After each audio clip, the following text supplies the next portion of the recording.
Dear students, welcome you once again to my online class. দেখো আজ একটা গুরুত্বপূর্ণ বিষয় নিয়ে আমি তোমাদের কাছে হাজির হয়েছি। তোমরা জানো তোমাদের ফার্স্ট সেম ইংলিশ অনার্সের পরীক্ষা খুবই এগিয়ে আসছে এবং এজন্য ব্রিটিশ লিটারেচার থেকে হিস্ট্রি অফ ব্রিটিশ লিটারেচার থেকে একটি শর্ট নোট আমি আজ তোমাদের জন্য আপলোড করছি এবং এটি খুব ইম্পর্ট্যান্ট আমার মনে হয়েছে। এটা তোমাদের আসতেই পারে। তো দেখো যে শর্ট নোটটি আজকে আমি লেখাবো সেটি হলো write a note on elegy written in a country চার্চইয়ার্ড।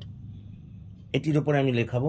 দেখো এটা আমি বলে নিই, আমি তোমাদের এটিকে একটু বাংলায় তর্জমা করে দেব যাতে তোমাদের বুঝতে সুবিধে হয়, কিন্তু এটা খুব ইম্পর্ট্যান্ট। তো এসো আর দেরি না করে আমরা কোশ্চেনের মধ্যে ঢুকে পড়ি। তাহলে লিখছি আমরা, write a note on elegy written in a country churchyard. To write a note on elegy written in a country churchyard, the first thing which is to be mentioned, that is what is meant by an elegy. Elegy written in a country churchyard এর ওপরে কিছু লিখতে গেলেই প্রথমে elegy বলতে কি বোঝায় তা জানা প্রয়োজন। Actually an elegy is a poem. প্রকৃতপক্ষে শোকগাথা বলতে সেই কবিতাকে বোঝায় হুইচ ল্যামেন্টস দ্য ডেড, যা কোনো মৃত ব্যক্তির সম্পর্কে অনুতাপ বা অনুশোচনা করে তাকেই আমরা সাধারণত, যার মধ্যে দিয়ে কোনো মৃত ব্যক্তির জন্য দুঃখ আক্ষেপ প্রকাশ করা হয় তাকেই আমরা সাধারণত বলি elegy. Actually, an elegy is a poem which laments the dead, and the poet Thomas Gray lost his best friend Richard West in 1742. Thomas Gray তার বিখ্যাত বন্ধু রিচার্ড ওয়েস্টকে 1742-তে হারিয়েছিলেন, মারা গিয়েছিলেন ওই সময় তিনি। After the death of Richard West, the poet Thomas Gray wrote this elegy. তো তার মৃত্যুর পর তিনি এই শোকগাথাটি লিখেছিলেন। Paragraph: However, elegy written in a country churchyard is noteworthy in that it mourns the death not of great or famous people. অবশ্য এই যে শোকগাথাটা, এটা কিন্তু কোনো বিখ্যাত ব্যক্তিদের শোক প্রকাশের জন্য নয় কিন্তু, বাট অফ কমন মেন, সাধারণ মানুষের জন্য। The speaker of this poem finds a country churchyard at sunset. এই কবিতার যিনি কথক তিনি দেখেছিলেন একটা গির্জা সূর্যাস্তে একটা গ্রামে, which impels him to meditate on the nature of human mortality, যেটা তাকে মানুষের এই যে মরণশীলতা, তার যে প্রকৃতির উপরে প্রভাব, সেটা এই দুয়ের মধ্যে তিনি একটা মধ্যস্থতা করতে চেয়েছিলেন সেই সময়, ওই সূর্যাস্তের সময়। The poem invokes the classical idea of memento mori, a Latin phrase which states plainly to all mankind, remember that you must die. এই যে ব্যাপারটা, এটা সবাই তার মনে হয়েছিল, এটা যেন সব মানুষকে মনে করিয়ে দেয় যে মনে রেখো যে মানুষ একদিন মরবেই। The speaker considers the fact that in death there is no difference between great and common people. কথক মনে করেন যে মৃত্যুর সময় ধনী আর সাধারণের মধ্যে কোনো পার্থক্য নেই। He goes on to wonder if among the lowly people buried in the churchyard there had been any natural poets or politicians whose talent had simply never been discovered or nurtured.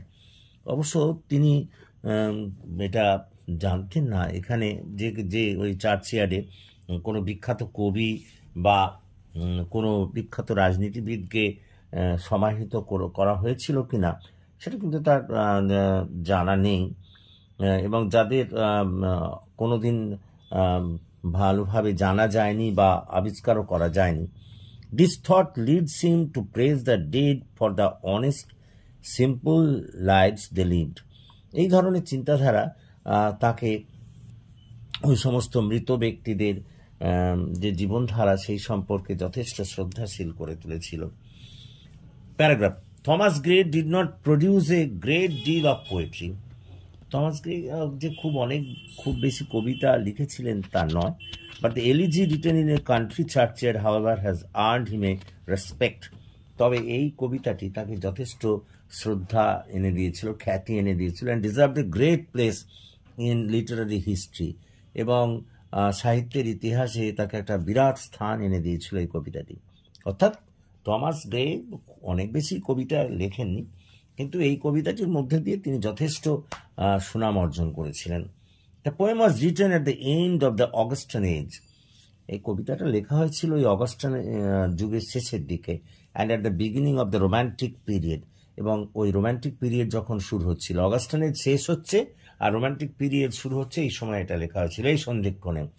And the poem has characteristics associated with both literary periods. Naturally এর মধ্যে ওই দুটি যুগেরই সাহিত্যগত বৈশিষ্ট্য বিরাজমান। On the one hand it has the ordered, balanced phrasing and rational sentiments of neoclassical poetry. অর্থাৎ একদিকে যেমন নিওক্লাসিক্যাল পোয়েট্রির বিভিন্ন বৈশিষ্ট্য এখানে আছে, অন দ্য আদার হ্যান্ড অন্যদিকে it tends towards the emotionalization and individualism. অন্যদিকে তেমনি আবেগ প্রবণতা, ব্যক্তিকেন্দ্রিকতা, অফ রোম্যান্টিক পিরিয়ডের ব্যক্তিকেন্দ্রিকতা, আবেগ প্রবণতাও এর মধ্যে আছে। দুটো যুগেরই বৈশিষ্ট্য এখানে আছে। মোস্ট ইম্পর্টেন্টলি, এবং সবচেয়ে গুরুত্বপূর্ণ বিষয় হলো যে ইট আইডিয়ালাইজেস অ্যান্ড এলিভেটস দ্য কমন ম্যান। এটা সাধারণ মানুষকে অনেকটা উন্নত করে তোলে, তাদের আদর্শবাদিতাকে তুলে ধরে। সো প্যারাগ্রাফ করে, so in conclusion it can be said without any hesitation. সুতরাং সিদ্ধান্তে এই কথা নির্দ্বিধায় বলা যায়, the elegy written in a country churchyard has all the characteristics of an ideal type of elegy. সুতরাং এই বলা যায় এই এলিজিটাতে, শোকগাথামূলক কবিতার সব বৈশিষ্ট্যগুলো বিরাজমান। And at the same time, এবং একই সঙ্গে ইট ইনফ্লুয়েন্সেস আস ভেরি মাচ, এটা আমাদের খুব প্রভাবিতও করে। ফ্রম অল দিস অ্যাঙ্গেলস, এইসব দৃষ্টিকোণ থেকে, ইট can be said that the poet had showed his skill in the case of writing an elegy.